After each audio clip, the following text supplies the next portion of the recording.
sa lahat ng may mga downlines, no, maputol ko kayo, Captain Sadik. Para makuha niyo, especially you sa Captain Sadik and si Coach Loreto, para makuha niyo yung 1%. Hindi ko alam kung nakuha niyo na yung 1%. Make sure na yung inyong level 1 to 10 makapag-produce ng $10,000. Nagawa niyo na ba yun? Akin, hindi pa, Sir Anton. Wala rin sa akin eh. Hoping soon. Yung level 1, lahat ng mga level 1. Lahat ng level 1. Puro tigwa 100 pala. Magkano ba sa akin? 100. Isa pa lang yung sa akin eh. Yung sa anak ko. Malaki. Ito po yun. 2.5. Bigyan ko lang kayo ng konting tutorial. No? Kasi po, kailangan makuha nyo muna yung level 1 para makapasok kayo sa level 2. Ano po? Sa CPA po kasi, ito yung CPA, yung cost per acquisition. Dito muna ho kayo magsisimula. Example po, no? May mga downlines na kayo. Example lang po, kunyari, ito si Captain Sadik, no? Yan, siya si S. Okay. Marami siyang downlines. Marami, no? Pero yung first level niya, ito yung first level. Yung una, lahat ng mga personal niyang inimbita, yun yung first level mo. Kahit lilima lang yan, halimbawa, lilima lang yung direct mo na yan, 5. No? Ang sabi ng CPA, no, para makuha mo yung 1%, no, na CPA, sino yung nagsusulat? Sir Eddie o niya. Sir Eddie, nasulatan mo. Kunyari, para makuha mo yung 1% na CPA, okay, 1%, sabi niya, $10,000 daw ang kailangan. No? Okay. So, kunyari, meron kayong 5 invite. Ito, tigto 2,000 yan. Example. Personal yung invite yan, ha? Tigto 2,000. Okay. Lahat yan. Personal mong invite ni Coach Captain Sadik. 2K lahat po yan. So, halimbawa, naging 3K yung isa. Yan. So, 2, 4, 6, 8, plus 3, $11,000. Okay. So, pasok ka na ba dun sa CPA 1%? Pasok na po yan. Pasok na. Bakit? Sobra pa. Recording in progress. 11,000 na yan, sumobra pa. So, yung 1% of your $10,000 is $100. Sumobra ka, naging 11,000 yan. Baka ang kitain mo na dyan, mga $110 na. Nakuha niyo po ako. No? Habang lumalaki yung CPA mo, lumalaki rin yung iyong 1%. Ngayon, example, sir, hindi naman tigto 2,000. So, paramihin mo yung first level mo. Example, sa unang in-invite mo, naglagay siya $100. Okay. Tapos, yung sumunod na in-invite mo, halimbawa, naglagay ng $50. Medyo madaming direct para makaabot ka ng $10,000. Tama po? Pero hindi ho imposible. Kasi, there will come a time na kapag nakapag-invite ka, naglagay ka agad dyan ng $10,000. Example. O di pasok ka na kagad dun sa CPA 1%. Nakuha nyo po? Pasok ka na kagad dyan. So, wag nyong panghihinayangan ba tawag doon? O wag nyong ilalang yung mga maliliit. Kahit ho maliliit yan, pag pinagsama-sama po yung maliliit, kung isang daan direct meron ka na tigwa 100, di may 10,000 ka. Tama po? Sir Anton, 1%. pero di ba yung CPA monthly yan? Monthly, CPA is monthly. So, kailangan sa loob ng isang buwan, makabuo ka sa lahat ng mga 10K. direct mo ng 10K. Okay. Okay. Ng 10K. Ganito ang strategy niyan. Hindi na buo. Next month, mabubuo na yan. Bakit? Kasi hindi yan magbabawas eh. Magdadagdag yan. So, ibig sabihin, lahat ng mga yan, pag nagdagdag yan, makukuha mo lahat yan. Dahan-dahan. So, continuation po siya, Sir Anton? Hindi siya continuation. Hanggang mabuo yung 10,000? Hindi siya continuation, hindi. Pero, so, per month? Kasi, per month kasi yan eh. So, kailangan lahat ng direct mo makapaglagay siya ng 10,000 fresh Lahat ng mga direct mo. fresh. Okay. Fresh siya, fresh. Ngayon, halimbawa, itong mga tig to 2,000, halimbawa, kulang ka na lang ng $1,000. Gawan mo ng paraan para makuha mo yung $1,000. Ganyan ang ginawa ni Sir Eddie Onya sa kanyang 2%. Gumawa siya ng Okay. paraan on the last minute, yung kinukwento niya kanina, para Mm-mm. makuha niya yung 2% CPA 2. ng CPA 2% ng 50,000. Alam ko, nasa mga, nung time na yon, nung nasa mga 48% na lang yata, 48% na siya, kulang na lang siya ng 2%. 2%. Oo. So, hinabol niya yung 2% na yon. So, paano niya ginawa? Tinrabaho niya.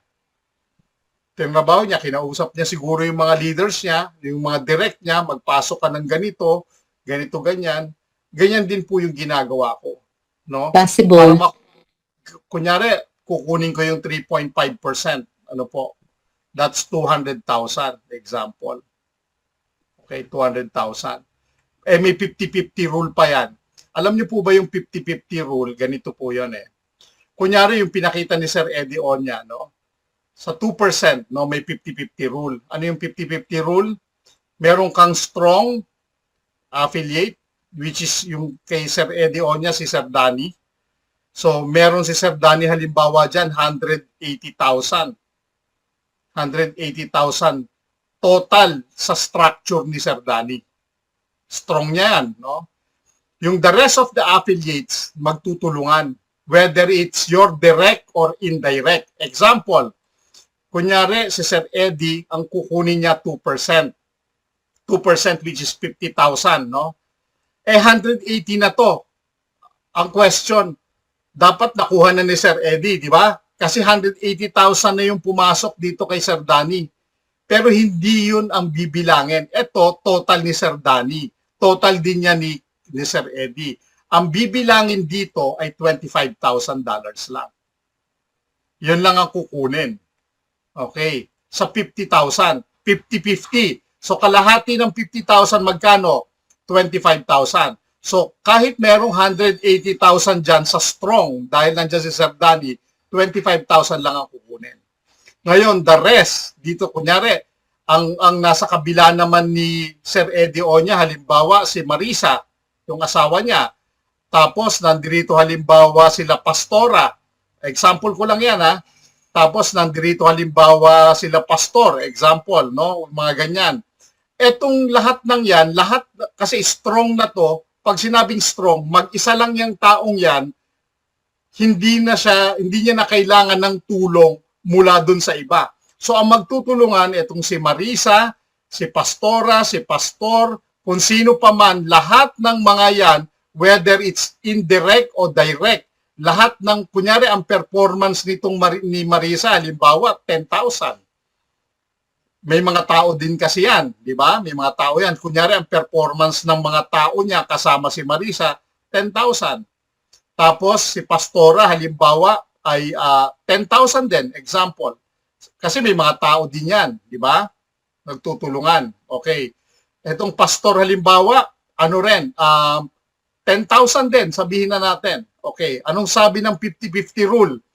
50-50 rule, kalahati ng 50,000 ay 25,000. Pumasok na siya sa strong. Nakuha na ni Sir Eddie yung 25. 25, Ang kailangan niya na lang ng another rule, yung another 50. Pag binilang mo ngayon yan, 10, 20, 30, 30,000 na yan. Tama? 30,000. Pasok ba siya sa another 50 rule? Tita Glo?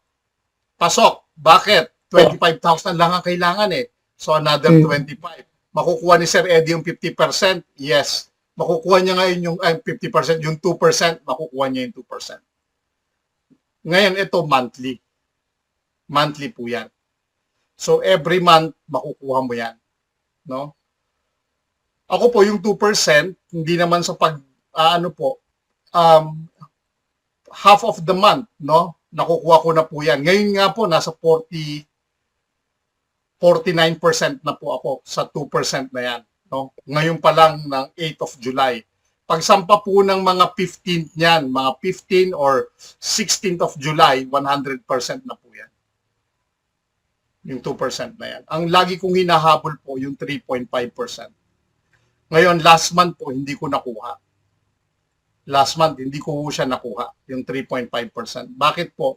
Medyo masyadong mataas kasi ang inabot po ng 200,000 na total deposit ng aking down the lines, no, total deposit. Although ang total deposit nila in all together po ay nasa mga $620,000. Pero last month po, ang total fresh deposit po ito, inabot lang ako ng 172 or 173. So kulang pa ako ng $27,000. Medyo mabigat, no? Medyo mabigat habulin nung last month, yung month of June. Kaya hindi ko nakuha yun. Yung ito, hindi ko nakuha.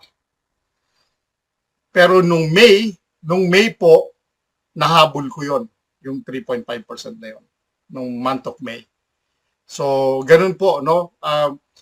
Binabalanse po natin kung paano natin makukuha. Ngayon, minsan po, meron akong mga ginagawang strategies para makuha natin kung konti na lang. Example, 10,000 na lang o 10,000 na lang para makuha mo yung 3.5%. Tatawagan ko yung mga leaders ko.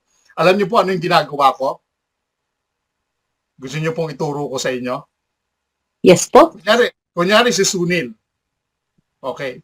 Sasabihin ko kay Sunil, ang kulang na lang para makuha ko ang percentage. Example, 3.5%. Turo ko po sa inyo, no? Okay. Para makuha ko ang 3.5%, sabi ko kay Sunil, kulang na lang ako ng $10,000. Pasukan mo ng $10,000. Ngayon, ang income na makukuha ko sa 3.5%, hati tayo. Ganun ba kayo ka-generous? Yes. Ganun po ako.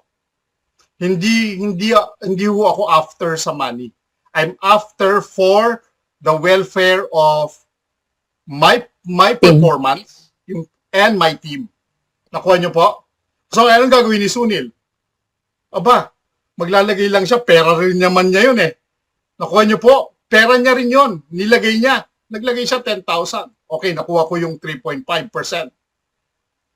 Okay. Kunyari, kumita ako halimbawa sa 3.5%, meron kang 7K, 7,000. 3,500, bibigay ko sa kanya. Hati tayo. Within a matter of 1 week lang yun. Hindi, ganun po ako. Ewan ko, yan ang style na ginagawa ko.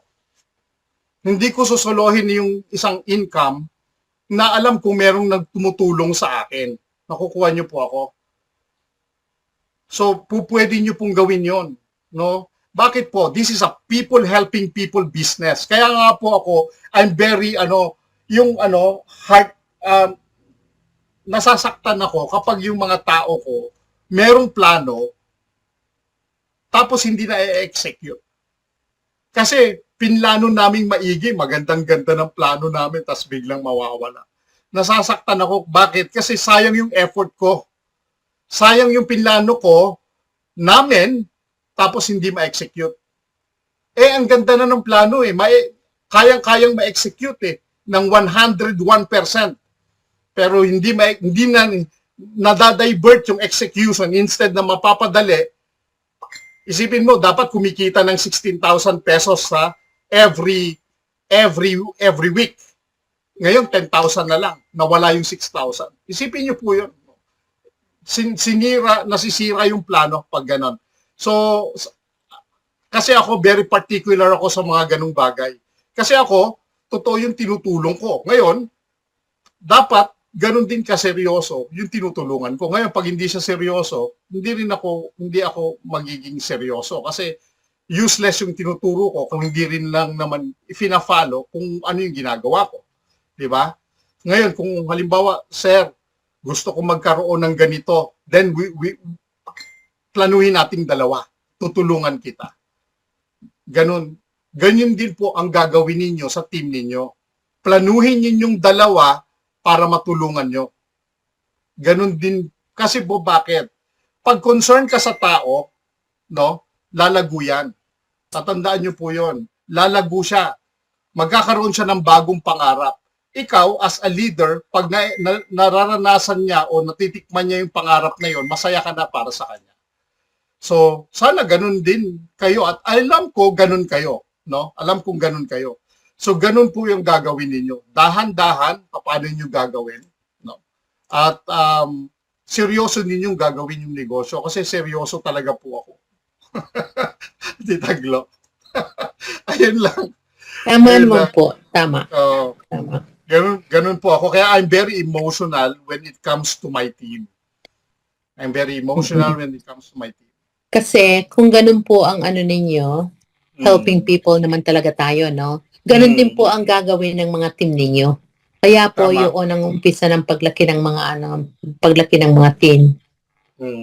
Para lumaki yung team mo. Yes po. Kasi kailangan matulungan mo sila in your own little way kung paano. No? Paano nyo gagawin. Mm. Okay. Any more? Sarah, Wala na kayo ako. about CPA, regarding po CPA in a month po, at least 10K. maka-reach ng team ng 10,000. Yes, Christine. Oo, in a month. No? Meron kang 1%. Ngayon, kung lumalaki pa yun ng lumalaki, yung kunyari 1% ng 10,000, 100. Naging 15,000 yon, 150 na yon. Naging 20,000, 200 na yon. Naging 30,000, 300 na yon. Kasi 1% of 10,000, kung may 30,000 ka, di 3% yung nakuha mo. Ganun yun. Ano yun, Sir Anton, di ba? Pagka halimbawa ngayong month na to, hindi mo na-achieve Recording yun. So, stopped. the next month na naman, panibago na namang 10,000, ano? Panibago na naman 10,000. Pero Profit na yan. magugulat ka na lang, Tita Glo, nadadagdagan yun. Kasi nagre-reinvest yan eh. Yes po. Nagre-reinvest, tapos dumadagdag din yung mga tao mo. Magugulat Ay, ka na wala lang. yung uplan. Kaya dahan-dahan lang yan. Hindi ho, nabibuild po yan, hindi po yan overtime. Eventually. Dahan-dahan. Dahan-dahan. Yeah. Okay. Ayan. I think, Huwag niyo madaliin. Batang-bata pa po ang company, no? Ang wala pa ho tayo isang taon, no? Tama yung sinabi ni Sir Eddie. Ano pa lang tayo, kumbaga, nasa 8 months. pioneering stage pa lang tayo. Kaya kung nag-iisip kayo na, naku, late na ako, no, you're not late. Tamang-tama lang yung pasok ninyo. Tamang-tama lang. Kasi bakit? Nagsisimula pa lang din, umarangkada yung company. Isipin nyo po, ang target niya, 1 million people, no? 1 million. Pero sa tag market, kasi po ang tag market, para lang maintindihan ninyo, hindi lang ho tayo ang gumagamit ng tag market. Ang tag market ay ginagamit din po ng ibang mga master traders, ng ibang mga tawag dito, mga traders na gumagamit ng tag market. Hindi lang ho tayo. Pero pagdating ho sa Sonic AI, tayo lang po ang solely na gumagamit ng Sonic, wala na hong iba. So kung sila ho ay kasi ang ginagamit natin commodities, gold. Yung iba po ang ginagamit nila cryptocurrency. Pero ang platform na ginagamit nila o ang broker na ginagamit nila ay tag markets. Kasi po bakit legal siya eh. Diba? So papasok sila doon, no? Pagpasok nila doon, kukuha lang ng commission ng tag market, ibabalik nila ng tag market yung pera pabalik sa kanila pag kumita. Ganun lang po 'yon. So kaya nga po 'di ba binanggit ni Nick, 'di ba? Kung ilang milyon ang gumagamit ng tag markets. Ay ng tag markets tama. Pero sa pagdating sa Sonic po, tayo lang ang naka-tie up po ang Sonic sa tag market and Stratify. So tatlo, no? 'Yun po. I learned a lot from you how to achieve the CPA. Thank you. Venice, thank you rin. Salamat sa iyo, Venice. Yeah. So dahan-dahan. So magugulat ho kayo, no? Magugulat kayo. Kahit nga po 2 tao lang halimbawa na-invite nyo, example. Pero naglagay tigpa 5,000 kagad, no? Pasok ka na kagad sa 1% CPA. No? May mga ganun po, hindi nyo masasabi. No? May mga ganun na biglang nagbabagsak agad ng malaki.